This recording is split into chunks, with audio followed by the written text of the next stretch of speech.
Hello, everyone. Did you know that 60% of us with lupus are at risk for developing type 2 diabetes? Let's talk about why that risk is so high and what we can do to protect our health. I don't know about you, but 60% is a really high percentage of those of us with lupus to develop type 2 diabetes. All right, so why are we at such a high percentage for developing type 2 diabetes? With lupus, we can suffer from organ damage, and some of that organ damage aids in us developing type 2 diabetes. But not only organ damage, we also have medications that are being used for lupus, such as steroids, that push us closer into type 2 diabetes. In particular, prednisone has been studied and it has shown an increase in type 2 diabetes. A lot of the steroids work by increasing our insulin levels, and our liver becomes resistant to the glucose. In my case in particular, I can no longer use any type of steroids unless I'm able to control my blood sugar medically at the same time. When I use steroids now at this point, my blood sugar spikes out of control into dangerous levels. With lupus, we also have extreme fatigue and a lack of energy. There's a lot of us out there that have to really decrease our activities to be able to survive during the day and not set off multiple lupus flares. When lupus was at its peak for me, I was barely able to walk within my own home and even had to limit how much I walked around, or I would set off a lupus flare. It became so bad that only walking 5 minutes slowly on a treadmill would make me extremely sick. So as lupus progressed, my activity level became lower and lower. As I became more lethargic, my insulin levels became more and more out of control, and I was about this close from developing type 2 diabetes. The higher our inflammation levels become, the higher our insulin resistance also becomes.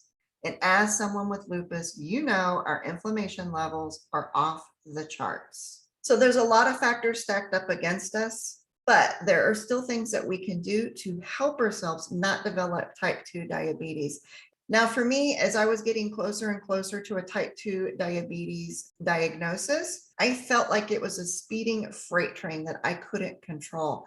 But there are a lot of things that we can do to manage ourselves and glucose levels to not push into a type 2 diabetes diagnosis. This was really important to me because I was so sick with lupus. I couldn't imagine having type 2 diabetes at the same time. The two diseases will play together in a vicious circle and make us extremely sick. Here are the 4 things that I did to help not become diagnosed with type 2 diabetes.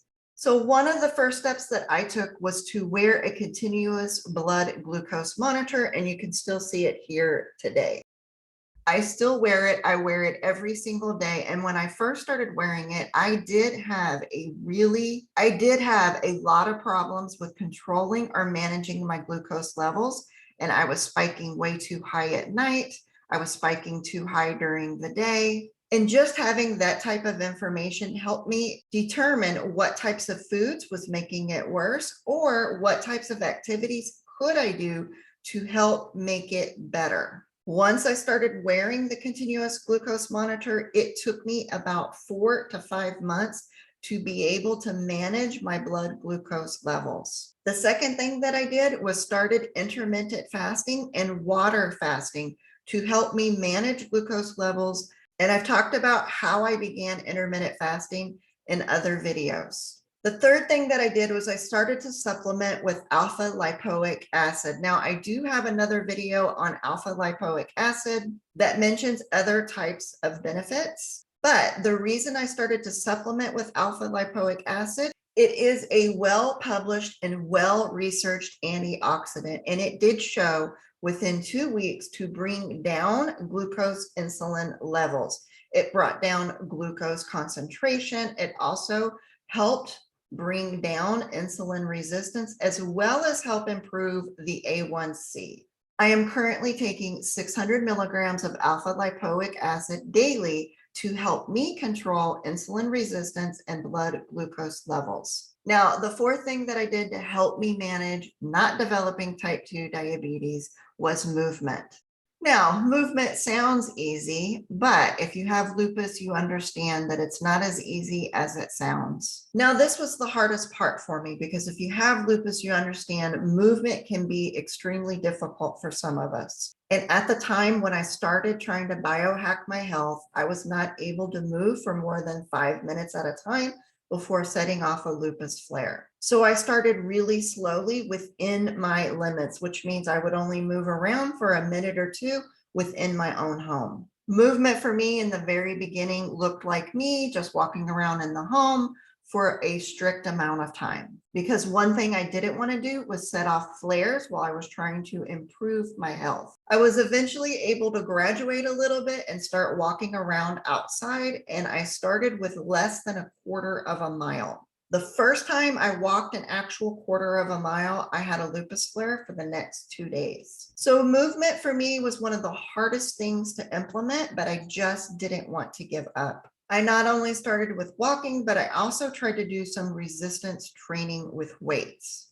Now, it didn't look like a regular person going to the gym and working out for a couple of hours, but what it entailed was me having a set of dumbbells here at the house, and I was able to do 1 to 2 sets very slowly in a very controlled manner. And as some of my biohacking started to pay off, I was able to slowly begin more and more movement.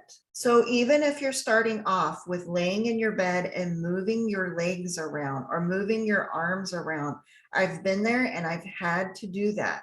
In fact, when I first started trying movement, I would stretch laying in my bed. Now, to someone that's well, that probably sounds crazy or really slow, and that something like that would never work. But working within your limits that lupus allows, you are able to gain strength and become healthier and healthier. Now, I started trying to manage my blood glucose levels in November, at which time my A1C was at 6.6, which is way too high. The last check that I did on my A1C, it is now at 6.0, and I'm convinced the next set of blood work, the A1C will be in the range of 5 point whatever. Because I wear the continuous blood glucose monitor, I'm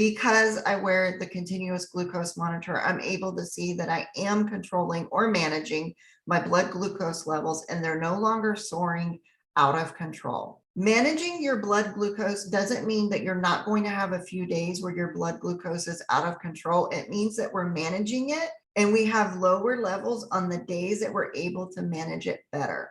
By doing the 4 tips that I just shared with you today, my A1C levels have been going down. And as of the time of making this video, I've been able to walk a mile at one time. And I'm currently walking 1 mile almost every day. That in of itself is almost a miracle, because when I first started biohacking my health, I was not even able to walk within my own home. And sometimes cooking dinner would cause a lupus flare. So I've been able to come a really long way against a lot of really bad odds, and you can do it too. So I hope you're able to use my tips and not become part of the 60%, because I think it's really important that we try to control or manage the factors that we can while we can. I wish you luck on your health journey, and I'll see you guys in the next video.